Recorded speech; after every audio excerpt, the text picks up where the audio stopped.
في نهار بارد مشيت لمّا قُلت لها لازم تعلّمني كيف نطيب الفرفوشة، أكلة نحبها برشا ونموت عليها، وزيد من غير قديد ومن غير اللحم، هاني باش نقول لكم من توا. أول حاجة في الطنجرة متاعنا حطيت بزيت زيت زيتونة وبصل ربعي ولا بصل شتوي كل واحد كيف يسميه وبزيت ثوم وقليتهم شوية كيما تشوفوا حتى ذبل البصل وحطيت الفاحات اللي باش نكتبهم لكم كيف العادة تحت الفيديو في صندوق الوصف وقليتهم بالكدا بالكدا والفرفوشة راهي تجي مزوزة وحارة هذاك علاش حطينا أنواع الفلافل اللي عنا الكل قليت كالعادة بالكدا بالكدا ومن بعد باش نمرق بشوية ماء ونخليها تغلي شوية حتى نزيد نقليها وهي تغلي هكا ومن بعد نمرقها بشوية ماء آخر ونغمها ونخلي الطماطم تطيب وتنحي القروصية، ما تقعدش برشا راهي تطيب، ومن بعد في الوقت اللي المرقة متاعنا تطيب باش نمشيو نجيبو عروش البسباس، إحنا استعملنا عروش البسباس اللي تبدا مع البسباس، كان عندكم العربي تنجموا تخلطوا زادا، نظفنا نحينا الساقين الكبار، ومن بعد قصينا كيما تشوفوا هكا وباش نغسلوهم بالكدا بالكدا حتى نتأكدوا اللي ما فيهمش حتى تراب، إن إحنا غسلناهم 3 مرات حتى تأكدنا اللي ما فيهمش حتى طرف تراب باش ما يجيناش من بعديكا بالقزة كي نفوروه، نغسلوه كيما هكايا ومن بعد نستقطروه على جنب في كسكاس ونهز نبدا نفور، إحنا عملنا كمية كبيرة كيما العادة،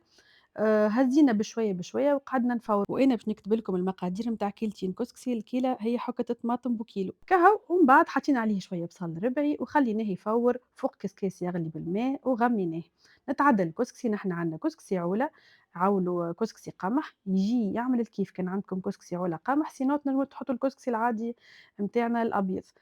حطيت له شوية زيت زيتونة بثبثته وشوية ماء، ما نحطوش برشا ماء على خاطر من بعد باش يشرب لنا الصوص نتاع الفرفوشة، كيما تشوفوا الفرفوشة كيفاش رخت باش نزيد عليها توا الكسكسي من فوق، ونخلي الكسكسي نتاعي يفور فوق الفرفوشة ونغطيه هاكا اللي يقعد يتنفس شوية ما نغطيهش على الآخر، الصوص نتاعي سايا ولات خاطرة كيما تشوفوا وطابت باش نطفي عليها وباش نزيدها الفلافل كيما قلت لكم فلفل أخضر وفلفل برلعبيط بعد ما نطفيو بالطبيعة وهي سخونة نطفيو ونزيدو فلفل أخضر وفلفل برلعبيط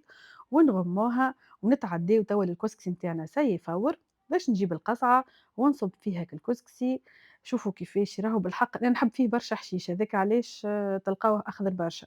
وباش نجيب الزيت من فوق ونبثبث بيه كسكسي يبنن راهو خذوا الزيت من فوق اللي يطلع في الصوص تبثبثوا بيه الكسكسي ومن بعد تمرقوا عاد عينكم ميزانكم كيفاش فما شكون يحبّوا يجي مزرزق شوية، فما شكون يحبّوا شايح، كل واحد وكيفاش. جربوا الطريقة هذي كانكم مش مستانسين بها راهو صحيح كذاب من غير قديد من غير مرقاز، أما راهو فيه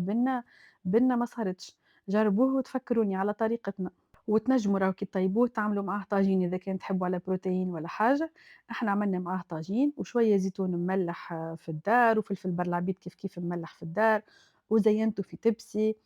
نودكم ولا نشهيكم، جربوه وتفكروني.